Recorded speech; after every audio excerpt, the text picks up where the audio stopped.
अगले जग है कोई माया। प्रेम में जिसने खोया सब कुछ उसने ही सब पाया, उसने ही सब पाया।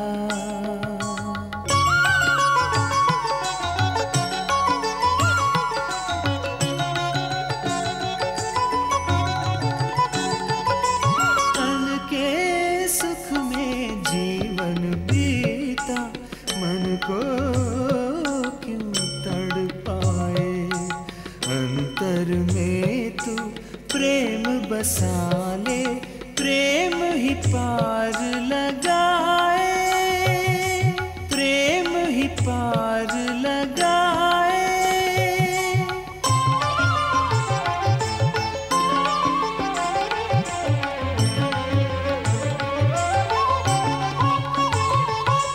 प्रेम ही मानवता की शक्ति, प्रेम लुटा संसार में। एक प्रेम कथा कभी घटी जो संसार में, जो संसार में।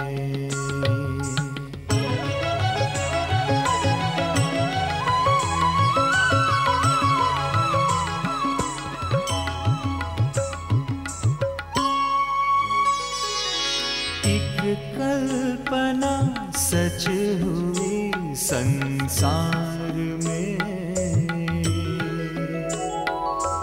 ओज पूर्ण है भाषा शैली, रचना भाव भरी, रचना भाव भरी।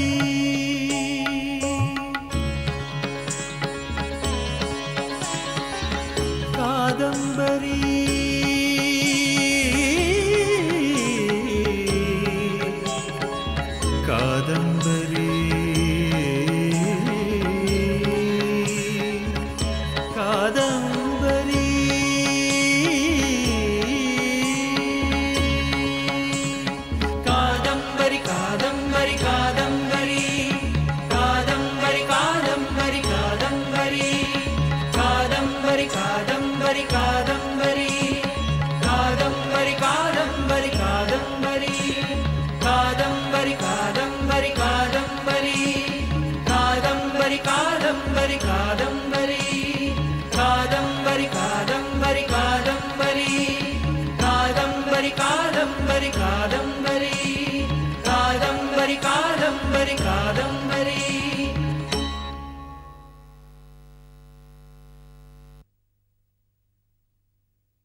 राजपुत्र, मैं अत्यंत क्रूर हृदया अभागिन नारी हूं। मेरा विचित्र जीवन वृत्तांत सुनाने योग्य नहीं है, परंतु आपकी इच्छा है तो सुनिए।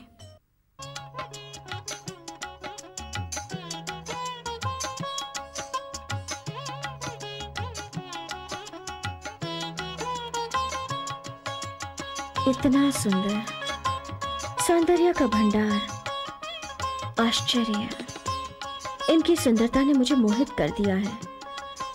मैं भी यौवन में हूं। इच्छाएं अच्छे बुरे का ध्यान कहां रखती हैं?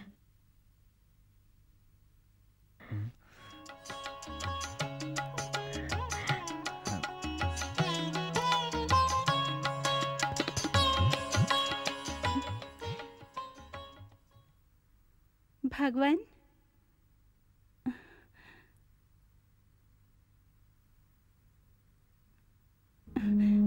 भगवान, ये युवा तपस्वी कौन है?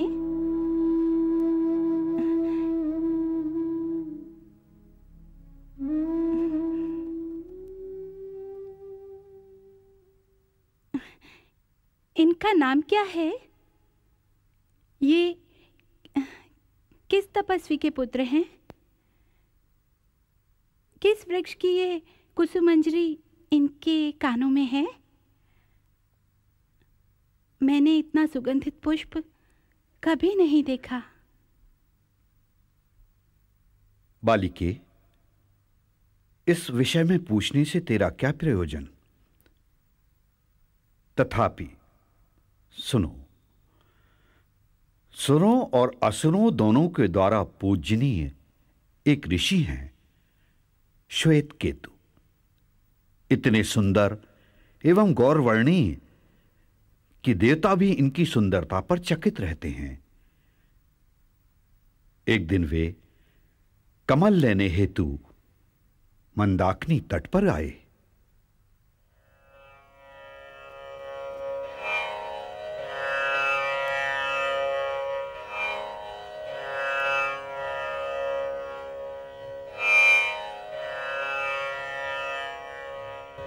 लक्ष्मीं क्षीरसमुद्रराजतनयां श्रीरङ्गधामेश्वरीं दासीभूतसमस्तदेववनितां लोकैकदीपाङ्कुरां श्रीमन्मन्दकटाक्षलब्धविभवब्रह्मेन्द्रगङ्गाधरां तां त्रैलोक्यकुटुम्बिनीं सरसिजां वन्दे मुकुन्दप्रियाम्।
मुनिवर, इस शिशु के जन्म का कारण आप हैं। कृपया अपने इस पुत्र को ग्रहण करें।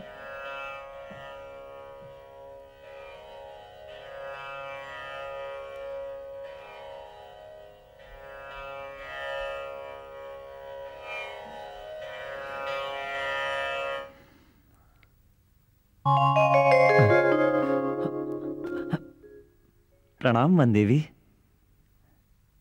भगवान पुंडरीक, आप इस त्रिभुवन में सबसे सुंदर हैं, इसलिए इस पारिजात पुष्प मंजरी को अपने कर्ण प्रदेश पर धारण कीजिए।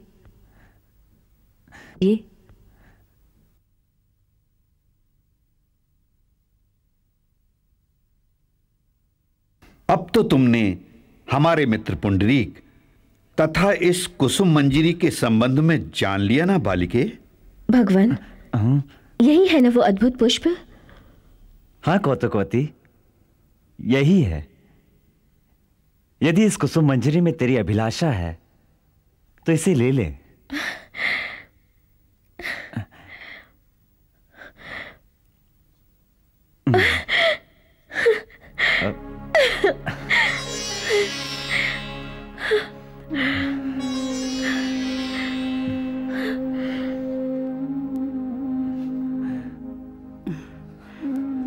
महाश्वेता को बुलाओ, घर चलते हैं। जैसी आज्ञा। राजकुमारी, राजकुमारी, राजकुमारी, माता ने स्नान कर लिया है। अब वो तुम्हारी प्रतीक्षा कर रही हैं। आओ, स्नान करके घर चलो।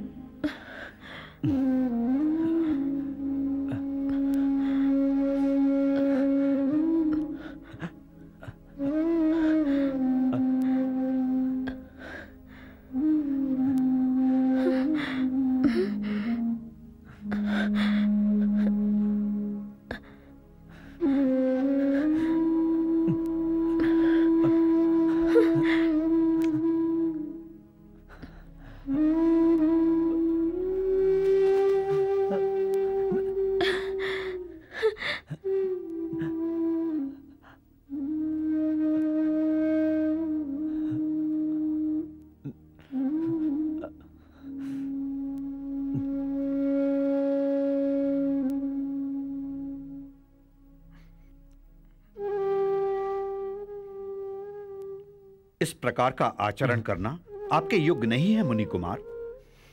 धैर्य ही साधुओं का धन है। कहां गया आपका धैर्य? वो प्रगल्भ कन्या जबकि माला का तो अपहरण करके ले गई, अब वो आपके हृदय का भी अपहरण करने जा रही है। निवारण कीजिए इसका मुनि कुमार, निवारण कीजिए। मित्र कपिंजर, क्यों मेरे विषय में अन्यथा संभावना कर रहे हो? मैं इस दुर्विनीत कन्या का जपमाला ग्रहण करने का अपराध कभी क्षमा नहीं करूंगा, कभी क्षमा नहीं करूंगा।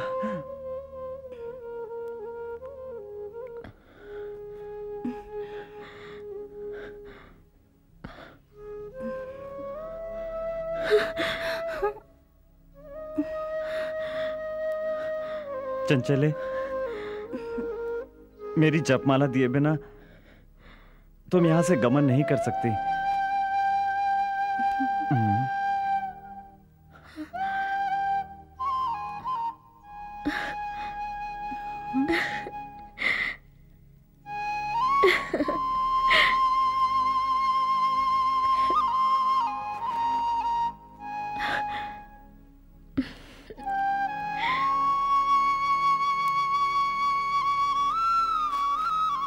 चुंबन लेने की अभिलाषा से जैसे ही वो मेरी ओर घूमे, कांपते होठ वाले मुख से उन्होंने कहा, चंचले, मेरी जपमाला दिए बिना तुम इस स्थान से गमन नहीं कर सकती।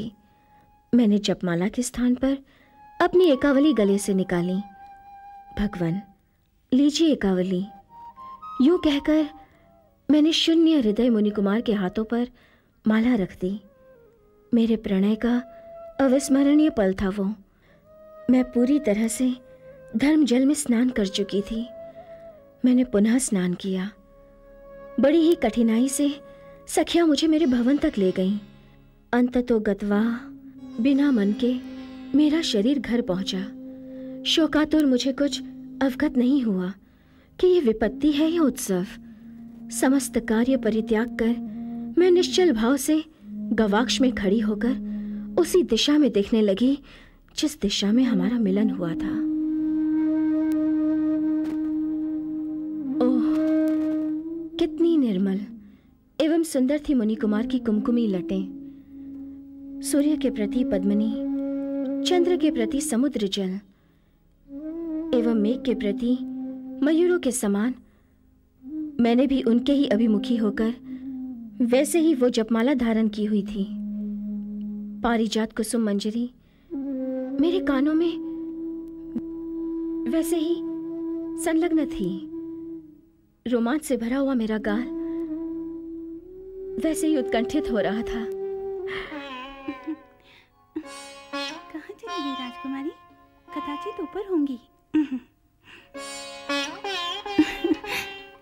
राजकुमारी महाश्वेता, राजकन्या।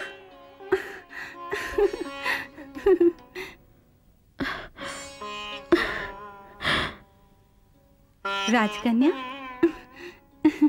राजकन्या, उन दो मुनि कुमारों में से एक जिन्होंने आपको ये पारिजात कुसुम मंजरी पहनाई थी ना, दूसरे वाले मुनि कुमार से छिपकर सघन वन के अभ्यंतर से मेरे पास आए और आपके विषय में पूछने लगे। हाँ, उन्होंने स्नेहयुक्त दृष्टिपात से मुझे आपकी सखी समझकर अपने उत्तरीय वल्कल से एक पट्टी फाड़कर तमाल पल्लव के सौरभ संपन्न रस से अपनी कनिष्ठिका उंगली के नखाग्र द्वारा लिखकर मुझे देते हुए कहा कि ये पत्रिका जब तुम उनके पास अकेली होगी तब तुम उन्हें अत्यंत गुप्त रीति से दे देना। मैंने इसमें रख लिया है। ओहो, मैं भी मती मारी गई है।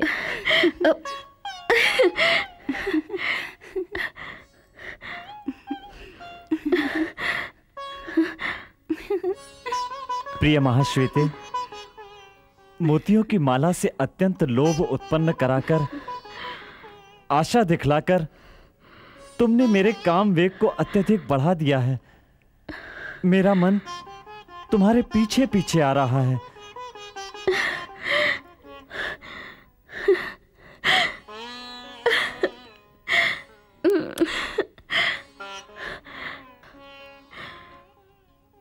तरलिके, तू महापुण्यशालिनी है। तूने उस पवित्र मनुष्य का दर्शन किया, उनके भाव देखे, उनकी मधुर वाणी सुनी। तू सदैव मेरे पास रहती है, किंतु आज पूरी तरह अलग लग रही है। कितनी पवित्र, कितनी महान। बता, उन्होंने तुझसे और क्या क्या पूछा? किस भाव से देखा? बताना, बता तरलिके, बता ना, उन्होंने और क्या क्या पूछा? राजकुमारी जी, एक मुनि कुमार द्वार पर आपकी प्रतीक्षा कर रहे हैं। पूछने पर कहते हैं कि वो आपसे अपनी जपमाला लेने आए हैं। तब तो अवश्य ही वो। जाओ, उन्हें आदर सहित भीतर ले आओ। अरे जाओ। जी चाहती हूँ।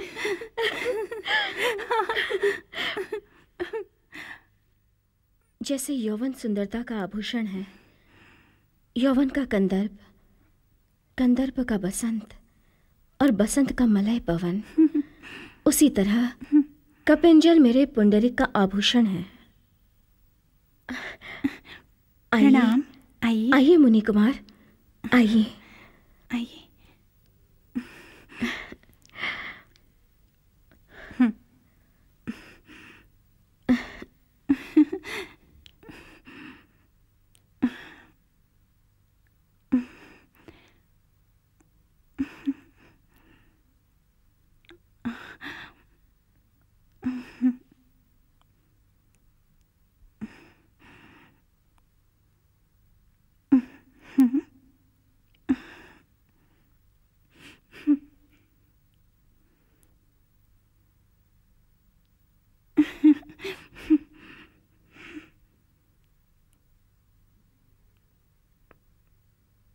भगवान, ये मेरी आत्मा है।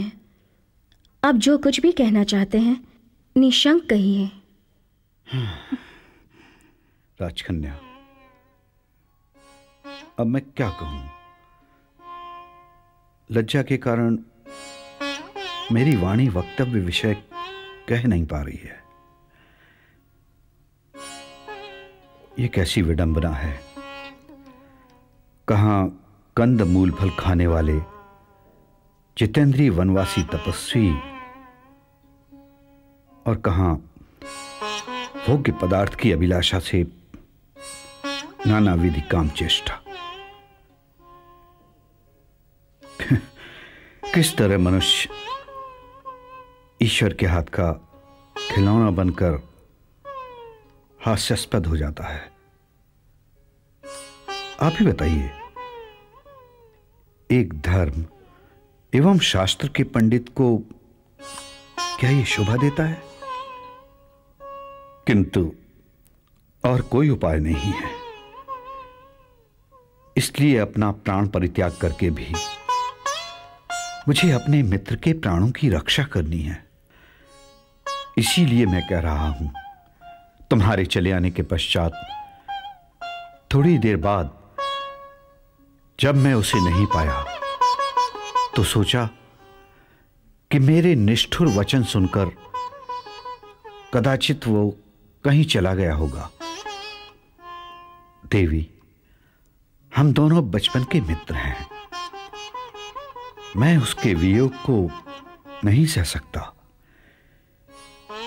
इसी कारण मेरा तनाव बढ़ गया। मैंने उसे वन के हर भाग में ढूंढा। अंततः मैं उसे सरोवर के पास अकेले मूर्तिवत पाया। अश्रुकण उसके मुख पर अनेक धाराओं में अविराम बह रहे थे। ऐसी दशा में निर्निमेष उसे देखकर मुझे बहुत दुख हुआ। उसके समीप बैठकर मैंने अपना हाथ उसके कंधे पर रखा तो भी वो स्थिर ही रहा। मैंने पूछा, मित्र पुंडरीक, ये तुम्हें क्या हो गया है?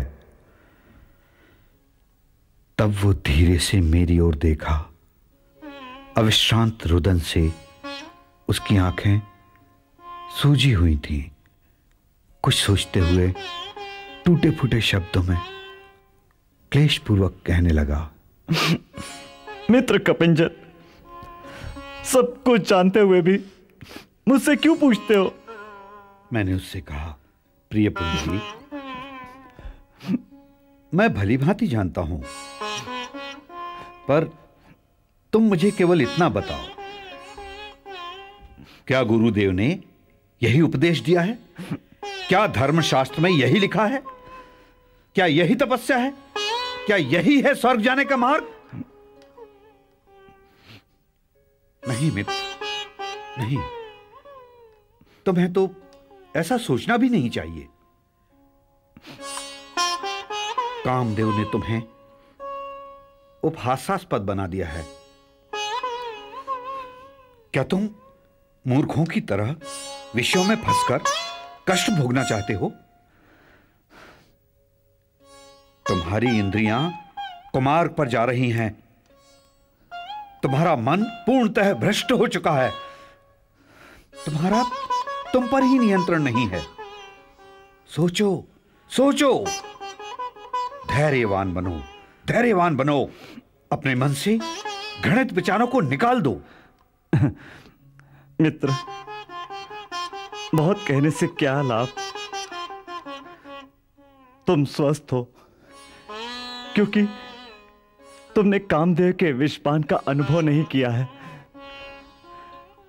उपदेश उसे दिया जाता है जिसकी इंद्रियां, चित्त व कर्ण ठिकाने हो।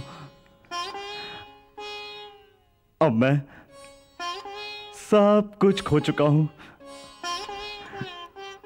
मेरा अध्याय समाप्त हो चुका है। अब मैं जीने का भी आकांक्षी नहीं हूं। किंतु प्राणेंद्रियां मुझे छोड़कर जाने की कृपा नहीं कर रही हैं। अब सतपथ, अवलंबन, ज्ञान और धैर्य सब अस्त हो गए हैं। मेरी इस अवस्था में एकमात्र तुम ही मुझे शरण दे सकते हो। तुम ही मुझे बचा सकते हो।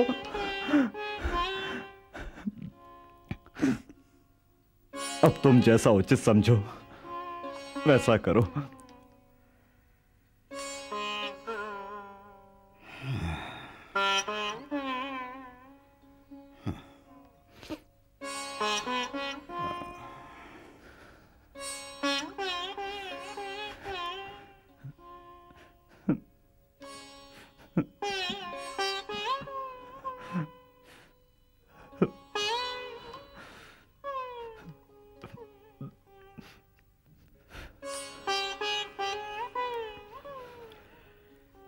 तब मैंने सोचा कि आप दोनों को मिलवाने के अतिरिक्त दूसरा कोई उपचार शेष नहीं है। वो बाल भाव से चतुर न होने के कारण काम विकार को तपस्या के विरुद्ध एवं अपने उपहास के समान मानता है। अनुभवहीन बच्चा है। अब भी उसे भय है कि उसका आपके प्रति आकर्षण आलोचना का विषय बन जाएगा।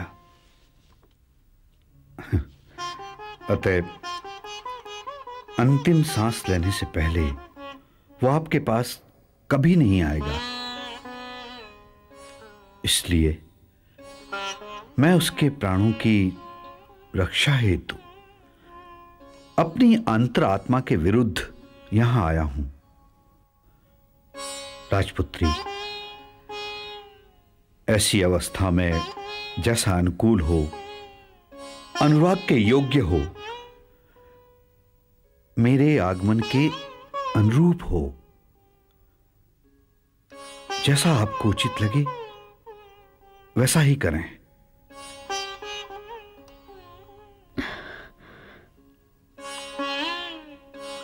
हे कामदेव, यदि पुंडरीक को मुझसे प्रीति है तो मैं आपकी आभारी हूं।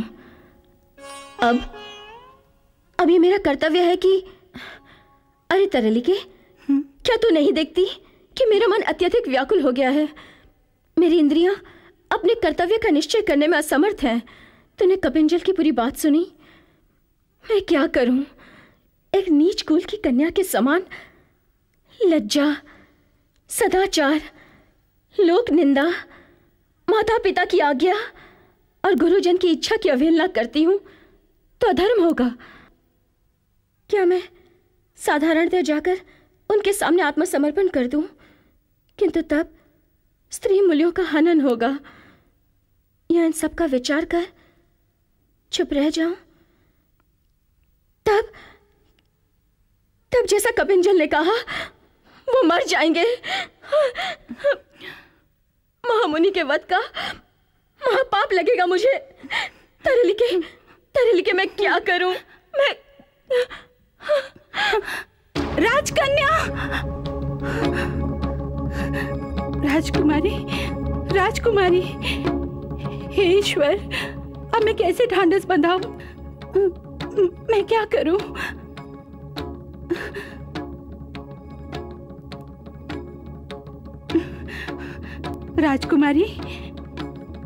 राजकुमारी, उठिए राजकुमारी, उठिए राजकुमारी।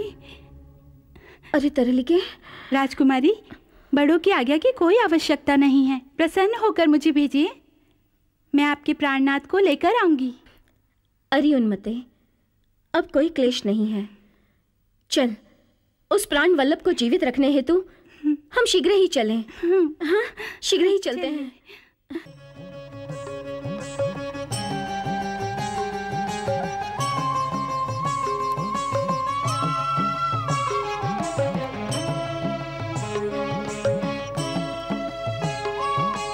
प्रेम में दो पल जीले पगले, जग है कोई माया।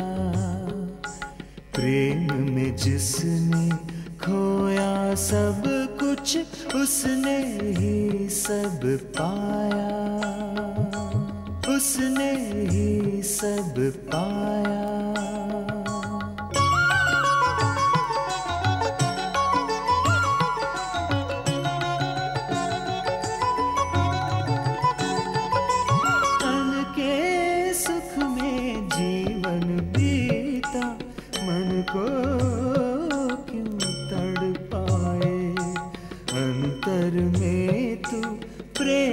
सा